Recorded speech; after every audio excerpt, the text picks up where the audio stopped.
Hello students, welcome to my channel Roshan technical classes. आज मैं आप लोगों के लिए 15 क्वेश्चंस का एक सेट लेकर आया हूं, जिसमें आपको आज क्वेश्चन थोड़ा इजी से ऊपर मिलेगा, यानी कि लेवल थोड़ा सा बढ़ा हुआ मिलेगा। ये 15 क्वेश्चन का जो जवाब होगा आज, उसको मैं 3 भाग में बांट रहा हूँ। 3 भाग कहने का मतलब, जो आज 15 में से 11 क्वेश्चन का सही सही जवाब देंगे। जवाब तो आप अपने से ही करेंगे, ईमानदारी से करें। सबसे पहला बात तो यह, ईमानदारी से कीजिए और देखिए कि सही में आपको कितना आ रहा है।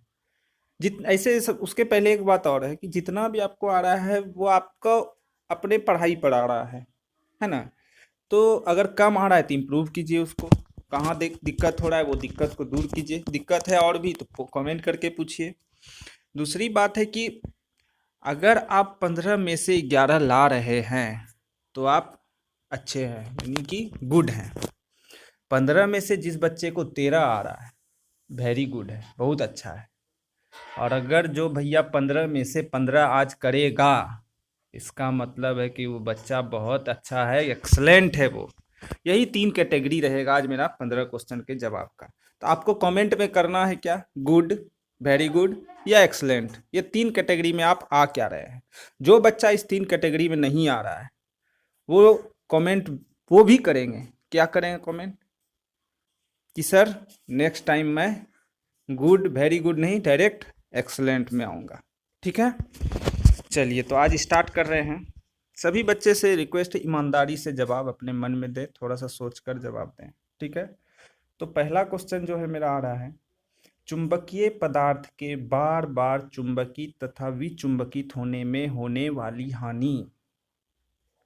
क्या बोला कि बार बार चुंबकित और विचुंबकित हो रहा है, तो वो कौन सा हानि होगा। ऑप्शन है एडी करंट हानि, आवृत्ति हानि, ताम्र हानि, हिस्टैरिसीस हानि। Eddy current loss, frequency loss, copper loss, hysteresis loss, ये 4 ऑप्शन है।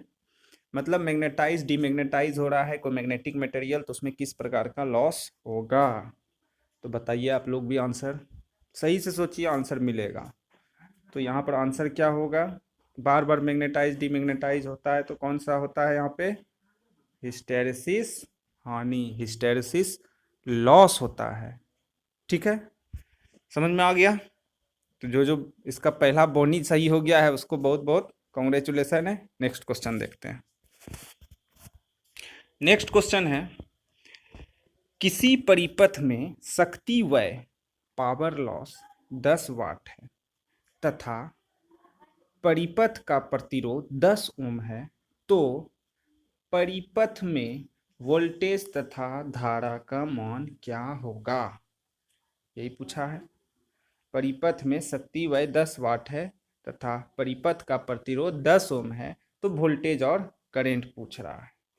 ऑप्शन तो आपके सामने दिख रहा है, 1 volt, 10 ampere, 10 volt, 10 ampere, 10 volt, 100 ampere, 10 volt, 1 ampere. थोड़ा सा यहाँ पे हम आपको टाइम दे रहे हैं, आप लोग सोचिए और इसका जवाब पेन का भी यूज कर सकते हैं, पेन से भी यूज कीजिए। ऐसे तो ऑरली भी ये सॉल्व हो रहा है, तो आप लोग यहाँ पे ध्यान दीजिए कैसे बनेगा, सोचिए, सॉल्व कीजिए।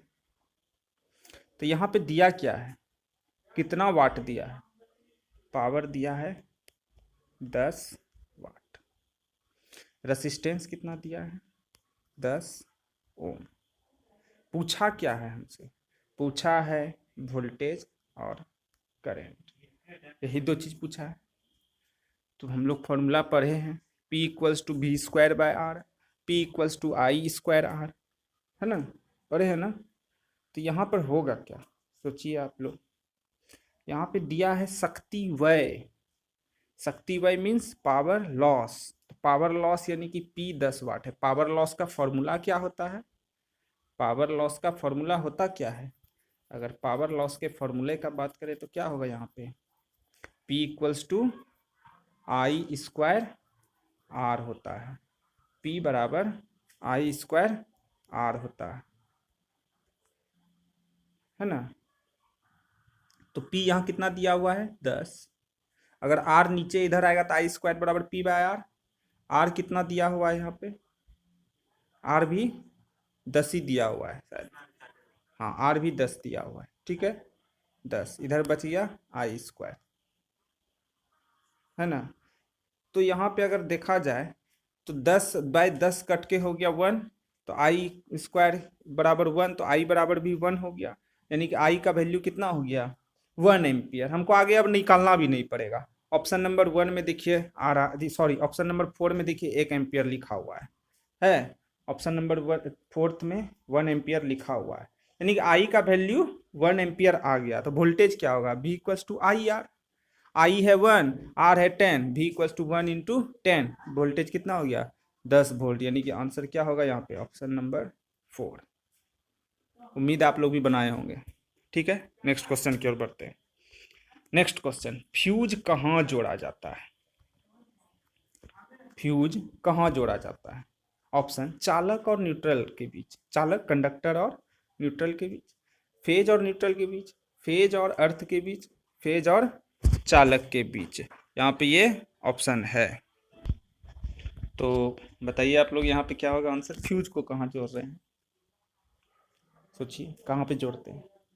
मैंने बताया था फ्यूज हमेशा जुड़ता कहाँ है, फेज वायर में, हमेशा फेज तार में जोड़ेंगे। इसका मतलब एक में ऑप्शन में फेज आना चाहिए, तो यहाँ फेज तो 3 में दिख रहा है, 2 ऑप्शन में भी, 3 ऑप्शन में भी, 4 ऑप्शन में भी।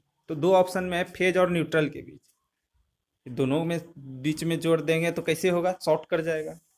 फेज और अर्थ के बीच, यहाँ पर भी नहीं हो सकता है। फेज और चालक के बीच, यहाँ पे जो कह रहा है फेज और चालक, कहने का मतलब क्या हुआ, फेज आ रहा होगा, चालक मतलब कोई वायर वगैरह कुछ होगा, उसके बीच हम अलग से जोड़ रहे हैं। Option number 4। ठीक है, चलिए नेक्स्ट क्वेश्चन की ओर। प्रतिरोध का विलोम होता है, विलोम मीन्स उल्टा, अपोजिट पूछ रहा है। रेसिस्टेंस का अपोजिट क्या होता है? ऑप्शन है कंडक्टेंस चालकता, ससेप्टेंस इम्पीडेंस, रिएक्टेंस, या उल्टा पूछ रहा है। रेसिस्टेंस प्रतिरोध का उल्टा, सोचिए आप लोग भी, रेसिस्टेंस क्या करता है, करंट का विरोध करता है, तो उसका उल्टा क्या होगा, करंट को और जाने देगा।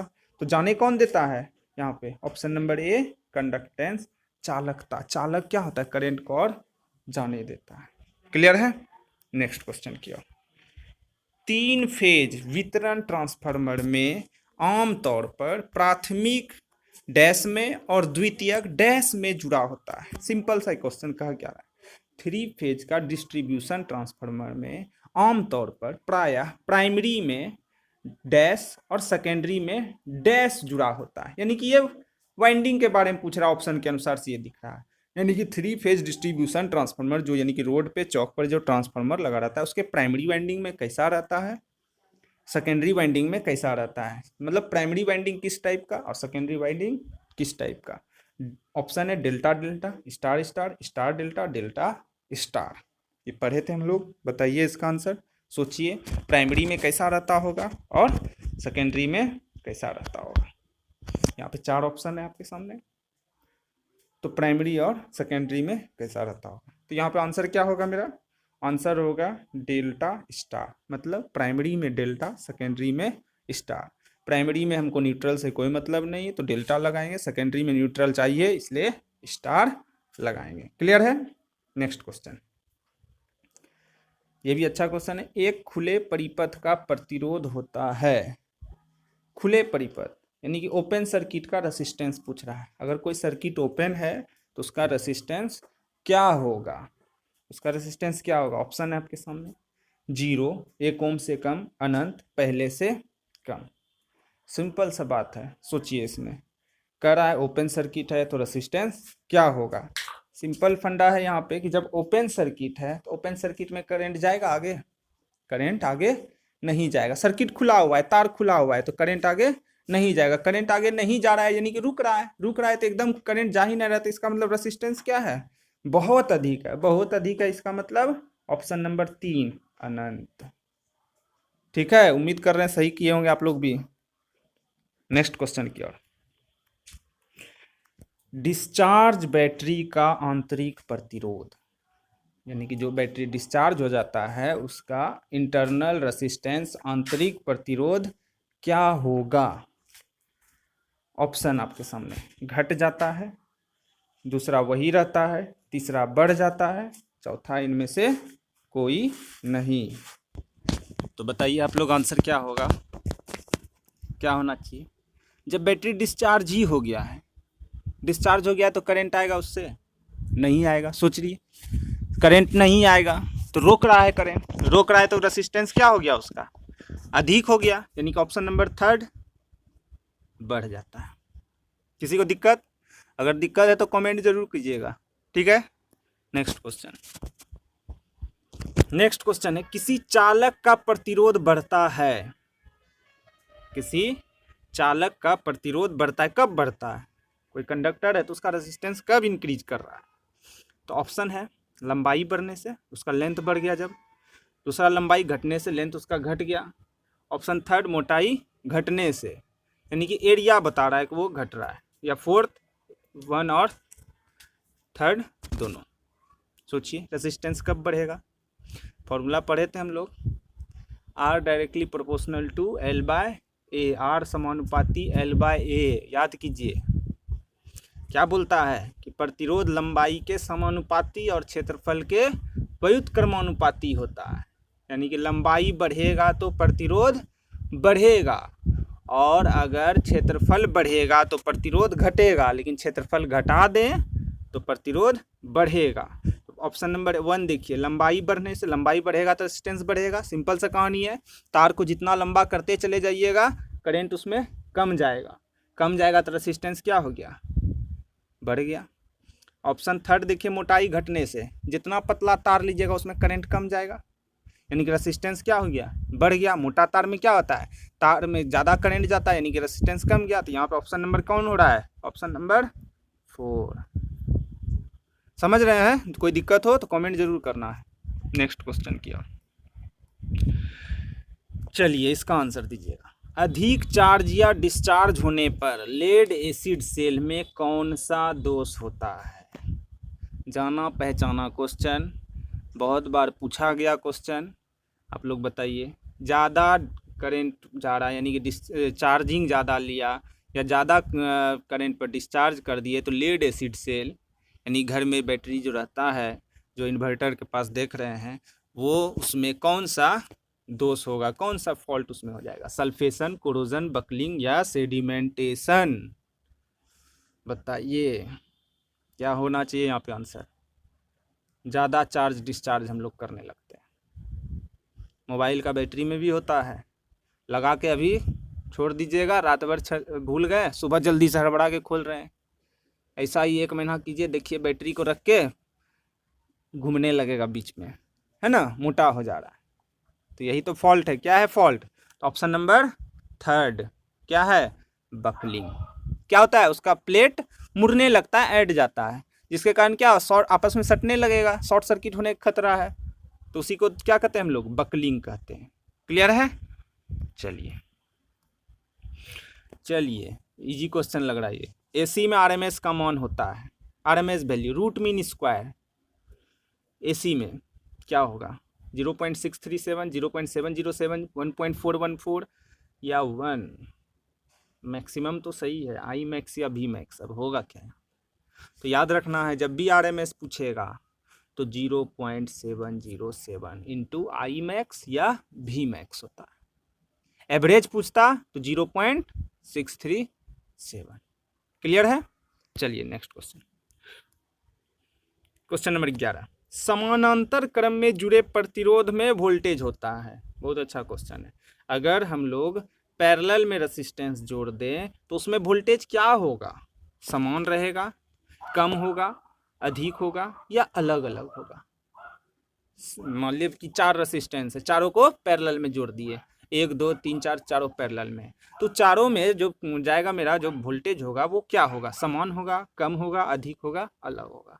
कुछ नहीं, आंख बंद करके मारना है कि जब भी पैरेलल रहेगा वोल्टेज सेम होगा, सीरीज रहेगा वोल्टेज अलग अलग होगा। सीरीज में करंट सेम रहता है, पैरेलल में वोल्टेज सेम रहता है। तो आंसर क्या होगा यहाँ पे? ऑप्शन नंबर 1 समान। चलिए नेक्स्ट क्वेश्चन, एसी का फॉर्म फैक्टर है। अब लीजिए, फॉर्म फैक्टर पूछ दिया है तो पढ़ा हुआ, जाना पहचाना, सुना हुआ, लेकिन भूल रहे होंगे। एकदम आसान है। फॉर्म फैक्टर जैसे ही बोलेगा तो आसान एकदम दिमाग में आना चाहिए। ऑप्शन क्या है? 1.414, 0.707, 1.732, 1.11। क्या होगा? चलिए डायरेक्ट बता रहे हैं, फॉर्म फैक्टर 1.11। क्लियर है? फॉर्म फैक्टर जैसे ही बोलेगा तो 1.11। नेक्स्ट क्वेश्चन, विद्युत ऊर्जा की इकाई होती है। इसमें तो कोई शंका किंतु परंतु होना नहीं चाहिए। विद्युत ऊर्जा, इलेक्ट्रिकल एनर्जी का यूनिट पूछ दिया, KW, KWH, KV, वोल्ट। ये क्वेश्चन का तो सारा बच्चा जवाब देगा, है कि नहीं? क्या होगा यहाँ पे? KWH, किलोवाट आवर मतलब यूनिट, है ना? 1 किलोवाट आवर बराबर 1 यूनिट होता है। Okay, next question. Next question है, सेलों से अधिक वोल्टेज प्राप्त करने के लिए उन्हें किस क्रम में जोड़ा जाता है?